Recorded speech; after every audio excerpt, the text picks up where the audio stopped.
Hello tout le monde, j'espère que vous allez bien. Je vous souhaite la bienvenue sur ma chaîne.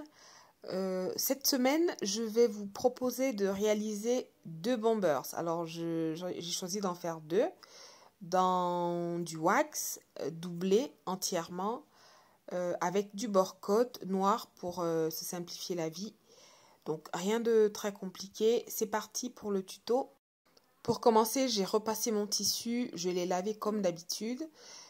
Ensuite, je le plie endroit contre endroit, bord à bord, lisière contre lisière. Je m'écarte un peu pour mieux vous montrer ce que ça donne. Voilà, lisière contre lisière. Et pour le patron de mon bombers, en fait, je me suis servi de ce pull, mais comme il était un peu grand, parce que je l'ai fait pour l'une de mes filles, je l'ai modifié et j'ai essayé de l'adapter à ses mensurations. Tout simplement en diminuant un petit peu les manches, en diminuant l'encolure, l'emmanchure, voilà. Donc, je vous mettrai les infos en barre de description. Si vous avez votre patron de base, c'est parfait. Un dos, un devant, sachant que le dos doit absolument être coupé dans le pli. Une fois n'est pas coutume. Alors d'habitude, c'est l'inverse, mais là, c'est le dos qu'on coupe dans le pli. Donc je disais, si vous avez votre patron de base, n'hésitez pas à vous en servir. Vous ajoutez juste un peu d'aisance. Vous pouvez partir sur, alors ça dépendra de vous, sur 10, 15, voire 20 cm d'aisance auquel vous ajouterez les marges de couture. Je précise que l'un des bombers que j'ai fait est réversible. Donc là, c'est la partie intérieure du bombers réversible que je fais. De toutes les façons, c'est ce tuto-là que j'ai filmé. Le bombers qui n'est pas réversible, j'ai pas filmé, mais le procédé est exactement le même. Alors, je continue. Une fois que j'ai mis de côté le dos et le devant, je plie une nouvelle fois mon tissu, toujours de manière à avoir le droit fil. Et je vais positionner mon patron de manche. Pour le patron de manche, vous pouvez partir de votre patron de manche de base en ajoutant un petit peu d'aisance. Ou alors, vous servez d'un gilet, d'un pull assez ample ou d'une veste. Ça fera très bien l'affaire. Donc, une fois que c'est fait, je coupe, ce qui me permet d'avoir mes deux manches déjà coupées. Et je marque l'envers de chaque tissu. Là, je vais revenir à la découpe du dos et du devant. Et je vous montre ce que j'ai comme pièce. Donc là, c'est la partie intérieure. Et la partie qui est toute bleue avec les fleurs jaunes et roses, c'est la partie extérieure. Là, ce sont les poches. J'ai commencé par surjeter absolument toutes mes pièces. Bon, c'était pas très amusant, mais bon, je préfère le faire au tout début, comme ça je peux coudre tranquillement par la suite. Ensuite, je vais venir positionner mes poches. Alors, les fonds de poche endroit contre endroit sur les côtés devant de mon futur bombers. Je prends la partie qui sera visible, c'est-à-dire la partie principale. Donc, j'épingle comme vous pouvez voir à l'écran. Donc, je mesure la distance à laquelle je vais positionner mon fond de poche. Je positionne, j'épingle et je vais passer à la couture au point droit. Cette couture-là, je la fais à environ 0,5-0,7 cm. Sachant que je passe en général sur les coutures de la surjeteuse. Pour les dimensions des poches, je vous mettrai en barre d'infos. J'ai juste fait un rectangle de 22 sur 18. En fait, juste de façon à pouvoir faire passer la main. Donc, vous positionnez votre main, vous tracez le rectangle. Après, vous arrondissez un petit peu les bords opposés. En fait, les bords qui sont au niveau des doigts. Il faut arrondir un petit peu avec un outil de votre choix. Moi, je me suis servi du perroquet. Bon, trêve de bavardage, on revient au tuto. Je pense que vous avez vu comment ça s'est passé. J'ai épinglé mes pièces et là, je passe à la couture. Donc là, c'est la partie fond de poche que je viens coudre au reste du futur bombers. Ensuite là, ce sont les manches que je couds. Lorsque j'ai préparé mon patron, j'ai inclus les marges de couture d'1 cm. Après, vous faites comme vous voulez, si vous voulez les rajouter après, pas de souci. Parmi les 4 manches que j'ai coupées, il y en a une que je vais coudre en laissant un espace de 10 à 15 cm. Donc là, c'est celui-ci, enfin c'est celle-ci, pardon, c'est cette manche que vous voyez à l'écran. Moi, j'ai laissé, je crois, 14 ou 15 cm, le plus près possible de la courbe d'emmanchure. Voilà, une fois que j'ai fini, je repasse mes coutures au fer pour bien les aplatir. Et je vais continuer l'assemblage comme vous voyez à l'écran. Donc là, je vais le faire par les côtés et par les épaules. Par les côtés en suivant tout simplement l'arrondi, enfin la forme de la poche. Si vous voulez faire votre poche dans une autre forme, carrée, rectangulaire, franchement, vous avez le choix tant que les mains passent et que vous êtes à l'aise. Je précise que cet assemblage se fait endroit contre endroit, bord à bord. Et je vais coudre à 1 cm du bord. Ensuite, je vais assembler également au niveau des épaules. Je précise que cet assemblage est valable également pour la partie intérieure du bombers. Je continue la préparation de mes assemblages. Alors ici, il s'agit de la bande inférieure qui se situe au niveau des hanches et les bandelettes que je vais maintenant épingler à cette partie ne sont pas indispensables. Vous pouvez très bien vous en passer, il n'y a pas de souci. Mais moi, j'ai trouvé que ça faisait joli, ça apportait une petite touche personnelle. Donc, je les épingle comme ça, bord à bord, endroit contre endroit. Ensuite, ces parties qui concernent les poignets, les dimensions seront disponibles. Je les assemble endroit contre endroit dans le sens de la hauteur. Voilà, j'assemble comme ça, du moins pour l'instant, j'épingle. Et je vais faire l'assemblage directement à la surjeteuse. Là, il s'agit de la partie encolure, dont je viens marquer ici le milieu, en faisant un petit cran de chaque côté. Ensuite, je vais plier envers contre envers, puis je vais épingler et je vais faire une petite couture au point droit au niveau de la machine à coudre. Là, ça va juste me permettre en fait de me débarrasser de mes épingles et de pouvoir coudre mon col par la suite de manière plus aisée. Voilà. Parce qu'une fois que je suis débarrassée de l'encolure, je n'ai plus à me soucier de vérifier à chaque fois que les bords sont bien alignés. Donc voilà, je l'ai passé à la machine. Là, je suis passée à la surjeteuse de chaque côté. Là, ce sont les poignets. Donc tout est bon. On va pouvoir repasser pour bien aplatir les coutures. Je laisserai également en barre de description les dimensions du col. Ça, vous pourrez le tracer facilement, sachant que moi j'ai utilisé un bord-côte simple que j'ai eu dans ma petite mercerie de quartier voilà, rien de spécial.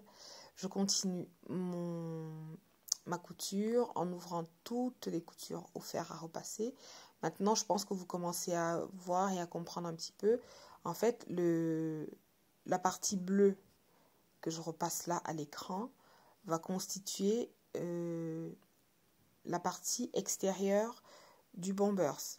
Mais comme il sera réversible, eh bien vous pourrez, non pas vous, mais ma fille pourra le porter aussi avec la partie rose, alors cette partie qui se voit à l'extérieur. Bon, je ne sais pas si vous avez compris, mais c'était pas très clair. Enfin, je continue. Ensuite, je vais égaliser mon dos et mon devant, parce que je ne sais pas pourquoi il y avait un petit décalage d'un demi-centimètre, sûrement une erreur lors de la découpe. Et j'avais ce décalage aussi bien sur le dos que sur le bombers que sur la partie intérieure.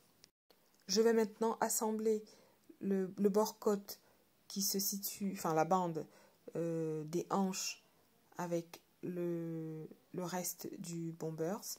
Je commence par le tissu extérieur, donc j'épingle. Pour les parties qui ne s'étirent pas, j'épingle sans problème, sans faire attention. Ensuite, je vais marquer les milieux de la bande et du bombers. Puis, je vais pouvoir les relier, épingler et je vais tirer sur le bord-côte pour bien faire correspondre, pour bien répartir les dimensions du bord-côte sur l'ensemble du bombers. Et je vais épingler tout le long, comme ceci, endroit contre endroit. J'ai oublié de préciser, c'est endroit contre endroit. Et là, je vais prendre la partie intérieure du bombers. Je vais également marquer le milieu. Je vais aussi enlever le petit excédent de tissu qui dépassait au niveau du devant. Je vais découper, puis je vais pouvoir continuer l'assemblage avec le bord-côte de la partie hanche. L'assemblage va se faire de la même façon que celui précédent. Donc ça va être endroit contre endroit. J'épingle les parties qui sont rigides. Ensuite, je vais faire correspondre les milieux. Et enfin, je vais pouvoir tirer sur le bord-côte pour bien répartir celui-ci tout le long du tissu qui est rigide. Alors, je vous montre ce que ça donne. Ça fait plein d'épingles. Mais après un petit tour à la surjeteuse, ça donne ceci. Ça commence à prendre forme.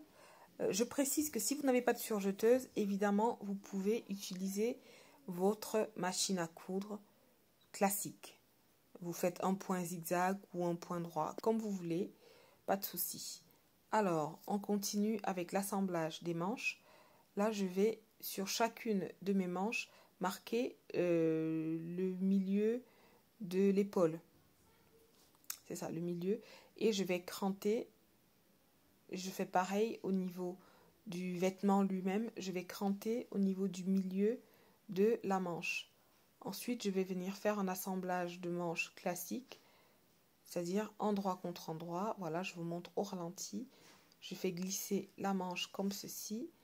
Puis, je vais commencer par épingler les repères que j'ai faits, sachant que le tout premier repère, en fait, ce sont les coutures de dessous de bras. Donc, vous pouvez très bien déjà les épingler sans problème. Et lorsque vous les épinglez, veillez à bien ouvrir les marges de couture et à bien aligner les coutures pour que lorsque vous aurez assemblé le tout, qu'il n'y ait pas de décalage entre les deux lignes de couture, c'est-à-dire de la manche et du corsage. Voilà, donc je continue mon épinglage. Ça se dit épinglage au fait? Oh ben je sais plus, oui je pense que ça se dit. Dites-moi en commentaire si ça se dit pas. Je continue d'épingler mes deux pièces et je vais faire pareil sur mes 4 manches parce que j'en ai 4. 2 manches pour la partie extérieure et 2 pour la partie intérieure. Donc pour le tissu bleu et le tissu rose. Ensuite je vais coudre le tout à 1 cm du bord. Et j'avoue que ce fut un peu fastidieux comme assemblage. Je ne sais pas pourquoi, j'ai un peu galéré. Bon, enfin bref, il y a des jours comme ça. Mais tout s'est bien terminé, donc voilà. Et si vous avez des petits plis qui se forment, n'hésitez pas à repasser pour bien aplatir et bien les faire disparaître. Alors après la machine, j'ai fait un tour à la surjeteuse pour avoir un rendu plus propre comme d'habitude. Et ensuite, je me suis attaquée à la fermeture éclair. Je vous montre comment j'ai procédé. J'ai commencé par marquer le milieu bas de cet assemblage en fait. C'est-à-dire où je vais positionner la partie inférieure du zip. Voilà, je marque le milieu de chaque côté et je mets de côté. Ensuite, j'ai ouvert complètement mon zip. Et là, je vais venir, je vous montre au ralenti comment je fais. Je viens positionner mon zip donc avec les dents contre la partie extérieure du tissu. Contre l'endroit, voilà, contre l'endroit de la partie extérieure du bombers, pardon. Une fois que je l'ai positionné comme ça, bien au bord, je vais maintenant vérifier que la partie inférieure de mon zip soit bien placée sur le trait que j'ai fait pour marquer le milieu, sur le trait que vous voyez à l'écran. Donc une fois que c'est fait, je viens recouvrir le zip avec l'autre partie, donc la partie intérieure du bombers. Donc ça va faire en fait une espèce de sandwich. Le zip sera pris en sandwich entre les deux pièces du bombers, la pièce extérieure et la pièce intérieure. Et tout ça endroit contre endroit. Donc vous devez avoir l'envers contre vous. Bon, j'espère que mon explication était claire. J'espère que les images aussi l'étaient. Si vous avez des questions, n'hésitez pas à me les poser. Je réponds en commentaire. Une fois que j'ai bien fait tout ça, je les mets bien bord à bord et je vais maintenant épingler. Donc vous voyez que de chaque côté, le tissu face à moi est à l'envers. Si jamais il est à l'endroit, c'est que vous avez mal positionné le zip ou bref, c'est qu'il y a un souci. Et on a dit les dents vers l'intérieur et bien contre le tissu que vous voulez montrer à l'extérieur. Je précise aussi que cette méthode, en fait, vous pouvez l'utiliser pour faire un bombers réversible ou alors tout simplement un bombers que vous voulez doubler mais de manière propre. C'est-à-dire que vous ne voulez pas qu'on voit les coutures à l'intérieur. La seule chose qui va les distinguer, ces deux bombers, c'est le zip. Si vous avez un zip de blouson réversible, ça fera très bien l'affaire. Si vous n'en avez pas, eh bien vous aurez un bombers aussi propre à l'extérieur qu'à l'intérieur.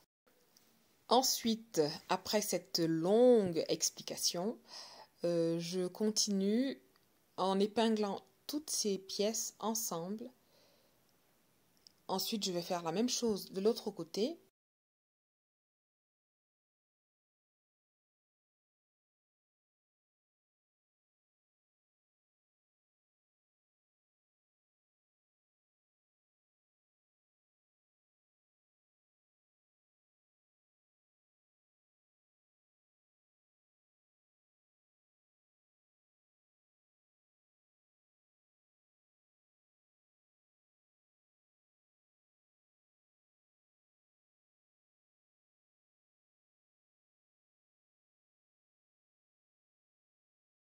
Et pour être sûr que tout ça ne bouge pas, je vais venir bâtir tranquillement toutes les épaisseurs ensemble pour pouvoir coudre plus sereinement. Donc n'hésitez pas, si jamais vous n'avez pas l'habitude de poser des zips, moi je dis toujours, lorsque vous n'avez pas l'habitude, n'hésitez pas à bâtir. C'est vrai que ça va vous prendre quoi, 2-3 minutes supplémentaires, mais au moins ça va vous éviter la case des coups vides et consorts, et puis les zips penchés, enfin tout ça quoi. Bref, n'hésitez pas à bâtir solidement vos épaisseurs ensemble pour coudre plus sereinement. Évidemment, lorsque je fais mon bâti, j'enlève les épingles, ce qui me permet d'être plus à l'aise. Et là, ce qu'il y a de bien, c'est que ça va me permettre de contrôler ce que je viens de faire. C'est-à-dire que je vais pouvoir vérifier que lorsque ce sera cousu, eh bien, la fermeture sera bien installée et que j'aurai pas un côté à l'intérieur et l'autre à l'extérieur. Enfin bref, le zip est bien positionné, il se ferme correctement, donc je sais que je peux procéder à la couture tranquillement. Bon, pour la couture, je me suis un petit peu battue avec ma machine.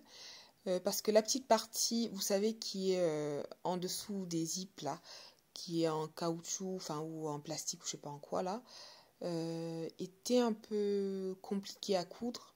Mais bon, au bout de plusieurs essais et de cet outil qui est magnifique, je sais pas comment on l'appelle d'ailleurs, j'ai pu passer cette partie-là et j'ai fini ma couture tranquillement. Voilà, au point droit. Et je n'ai même pas eu besoin de changer de pied de biche. Alors, pour continuer l'assemblage, on va s'attaquer au col. Je commence par marquer les milieux avec un petit cran, c'est plus simple. Un petit cran de chaque côté, donc côté tissu bleu et côté tissu rose. Alors ici, je me suis aperçue que j'avais fait une petite bêtise. Je dis petite parce que c'était facile à rattraper. J'avais coupé mon bord-côte d'encolure plus grand que la partie encolure. Donc là, ça va me permettre de vous montrer comment j'ai tracé ce bord-côte d'encolure. Donc c'était un rectangle.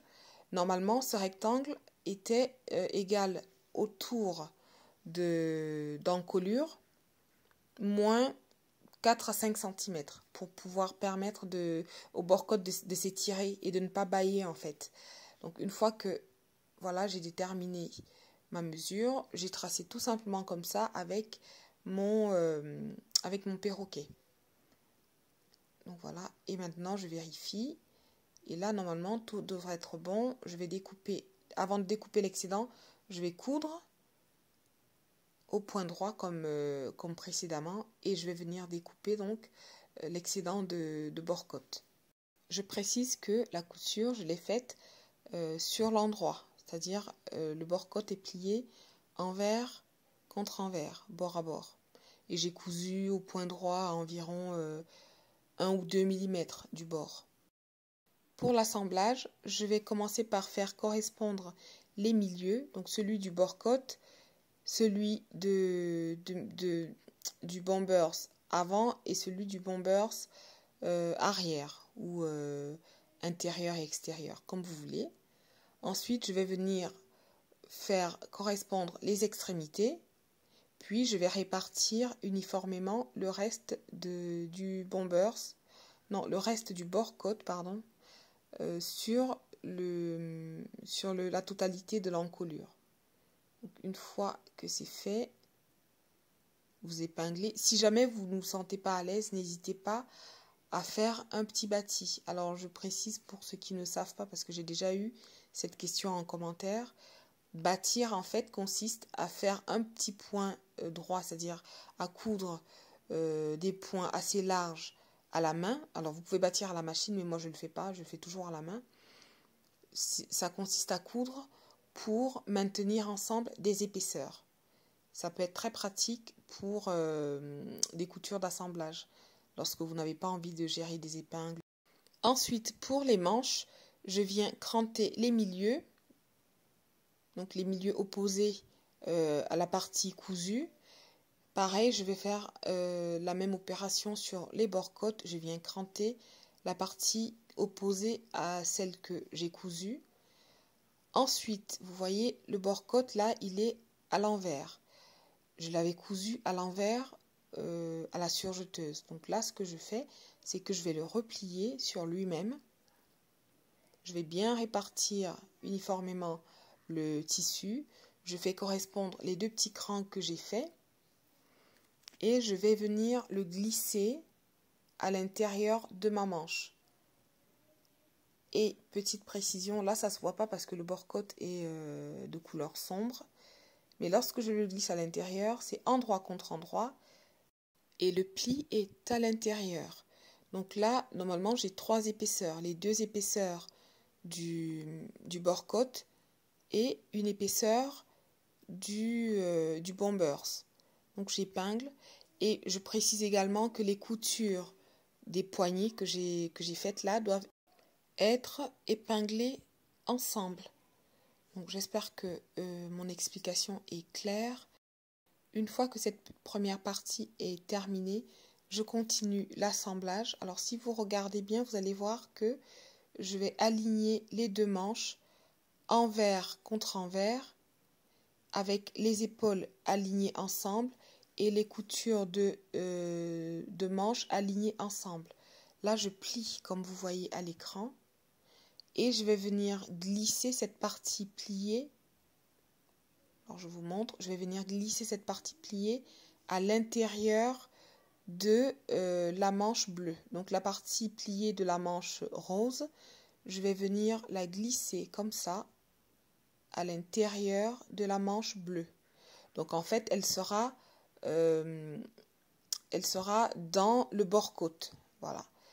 Et quand je vais la glisser à l'intérieur du bord-côte et de la manche bleue, ben, je vais venir épingler en fait les 4 épaisseurs ensemble.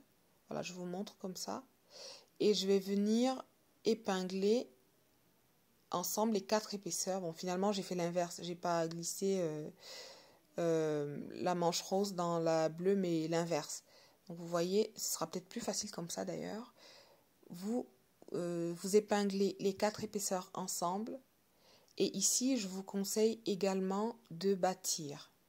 Comme ça, vous cousez tranquillement et vous n'avez pas du tout à vous soucier de gérer des épingles. Surtout si vous cousez à la surjeteuse, où ça peut être très embêtant pour votre surjeteuse. Voilà, donc ça fait une espèce de sandwich une fois de plus. Le bord-côte est pris en sandwich entre les deux manches. Et quand vous faites cet assemblage, vérifiez bien que les coutures de manches sont bien l'une contre l'autre et que les épaules sont bien l'une contre l'autre. Parce que moi, je l'ai fait sur le premier Bombers et j'ai eu la désagréable surprise de me rendre compte que sur l'une des deux manches, en fait, j'avais fait une espèce de torsion, enfin, je sais pas, c'était tout tordu à l'intérieur et on n'arrivait pas à glisser le bras. Donc, ne faites pas comme moi, faites bien attention. Mais bon, c'est en essayant qu'on fait des erreurs et c'est quand on fait des erreurs qu'on apprend. Donc voilà, j'ai fini de faire mon bâti. Maintenant, je passe à la couture. Ici, c'est la partie encolure que je couds. Je suis désolée, je pense que j'ai pas bien orienté ma caméra. Bon, j'espère que vous arrivez à voir quand même. Ici, c'est rien de compliqué. C'est juste un point droit à la machine que j'ai fait, donc pas de souci. Je m'assure juste que la couture commence et se termine à la même distance des deux côtés pour ne pas avoir de décalage au niveau de mon zip. Pour l'encolure, j'ai pas filmé mais j'ai fait une deuxième couture pareil au point droit. Ensuite, j'ai fait un point zigzag à la machine à coudre parce que mon fil de surjeteuse était terminé et que j'avais clairement la flemme de tout installer et qu'il se faisait tard. J'avais plus le temps de faire ça, j'avais plus la patience. Et donc j'ai fait un point zigzag à ma machine et tout s'est bien passé. Les manches, j'ai fait mon point droit à la machine, puis j'ai fait un passage à la surjeteuse. Et là, je viens défaire tous les fils de bâti en veillant bien à ne pas couper les mauvais fils. Donc, petit conseil, lorsque vous faites un bâti, prenez un fil qui vraiment n'a rien à voir ni avec le fil de couture, ni avec le tissu. Là, par exemple, j'avais pris un fil rouge, donc au moins là, je ne risquais pas de me tromper. Ensuite, je vais glisser maintenant ma main dans le petit trou, vous savez, que j'avais laissé sur l'une des manches. Je glisse ma main à l'intérieur et je vais retourner mon bombers sur l'endroit. Au début, lorsque je l'ai fait, je m'en suis un petit peu mêlé les pinceaux. Je ne savais plus trop dans quel sens je devais tourner. Enfin bref, mais bon, j'y suis allée délicatement et puis finalement, j'ai trouvé. Et voilà ce que ça a donné.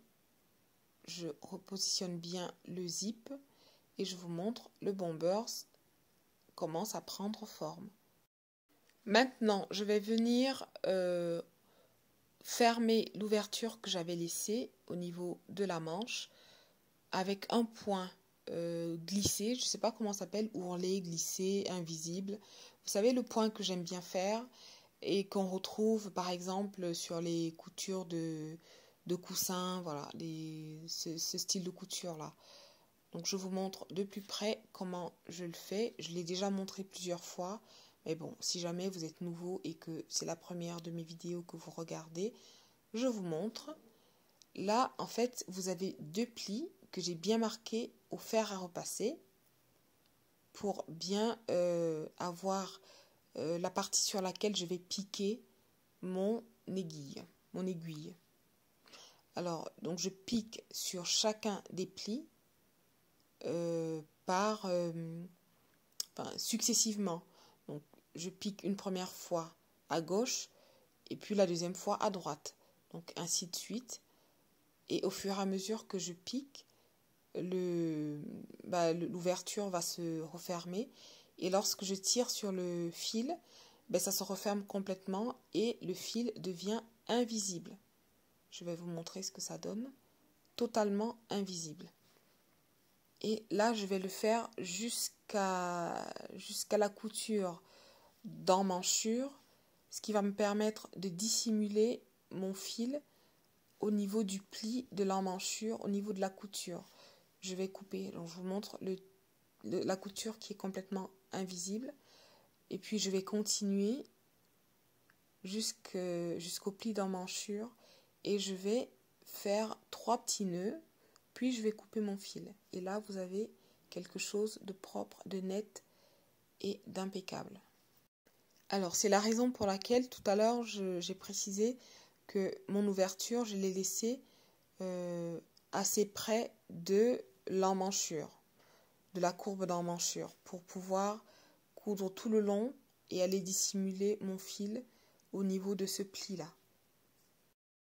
Alors, je ne sais pas si vous sentez mon enthousiasme, mais je suis absolument raide dingue de ce Bombers. C'est pas le mien, c'est celui de ma fille, mais je le trouve trop canon. Les tissus, les motifs sont magnifiques. Et je pense que j'ai oublié de vous dire que c'était des tissus wax 100% coton fournis par Amagat Wax. Alors, c'est un site dont je vous ai déjà parlé. Je vous laisserai le lien en barre d'infos. Faites-y un tour, franchement, vous ne serez pas déçus. Alors, c'est la petite parenthèse. Je continue avec mon Bombers qui est quasiment terminé. Maintenant, ce que je fais, c'est que je vais surpiquer toutes les parties qui doivent l'être. Pour la surpiqûre, je vous avoue que j'ai vraiment galéré. Je m'y suis essayé plusieurs fois et c'était pas du tout top. J'ai failli abandonner et puis finalement j'ai eu cette idée. C'est une méthode que j'utilise lorsque je fais mes pinces. Donc vous voyez, je trace de chaque côté une ligne. Et là, j'ai tracé ma ligne à 5 mm de chaque bord. Bord intérieur et bord extérieur. Vous voyez? Et là, ce que je fais, c'est que je viens épingler et je m'assure à chaque fois que j'épingle que mon épingle se situe bien, s'aligne bien sur les deux droites que j'ai tracées. Enfin, du moins sur les deux lignes. La ligne qui est face à moi et la ligne qui est de l'autre côté. Et ça, je vous assure, si vous avez du mal, ça fonctionne. Donc, n'hésitez pas à tester et dites-moi ce que vous en pensez. Donc voilà, j'ai fait pareil sur toutes les parties que je devais surpiquer. Donc, à savoir, cette partie-là, ce bord inférieur. Ensuite, j'ai surpiqué tout le long du zip de chaque côté. J'ai surpiqué tout autour de l'encolure. J'ai surpiqué les poignets et je crois que c'était tout. Alors, je reprends le bord inférieur là, les bords des zips de chaque côté, le bord d'encolure et les bords de poignet. Oui, je crois que c'est tout. Alors, j'ai pas précisé pourquoi j'avais eu tant de mal à surpiquer. C'est juste que, en fait, je me suis rendu compte que mes tissus ensemble glissaient. C'est-à-dire que lorsque je cousais, donc la partie qui était face à moi était nickel. Par contre, de l'autre côté, les coutures étaient décalées. Par exemple, si j'avais cousu à 1 cm au niveau de la partie face à moi, de l'autre côté, j'avais une couture à 1,5 cm, voire 2. Alors, je ne comprenais pas pourquoi. Donc voilà, je me suis arraché les cheveux et finalement, j'ai réussi à m'en sortir tant bien que mal avec cette méthode. Donc, je vous montre ce que ça donne. Et franchement, je suis satisfaite du résultat. Et voilà le résultat. Les petites sont hyper contentes. Alors je pense que je ne les ai jamais vues aussi heureuses d'un projet que j'avais fait pour elles, donc d'une cousette. Elles sont hyper contentes, elles se sentent hyper stylées et finalement elles aiment beaucoup le wax. Donc moi je suis contente également, je trouve que c'est très joli, je pense que je vais remettre ça. Et je tiens à dire un grand merci à Amagat Wax pour ces magnifiques tissus. Et vraiment, n'hésitez pas à y faire un tour. Donc le site c'est www.amagat.fr. Je vous dis à bientôt. Laissez-moi vos pouces, vos commentaires, vos avis, vos retours. Dites-moi si vous avez testé, ce que vous en pensez. Je vous dis à bientôt et merci pour le soutien.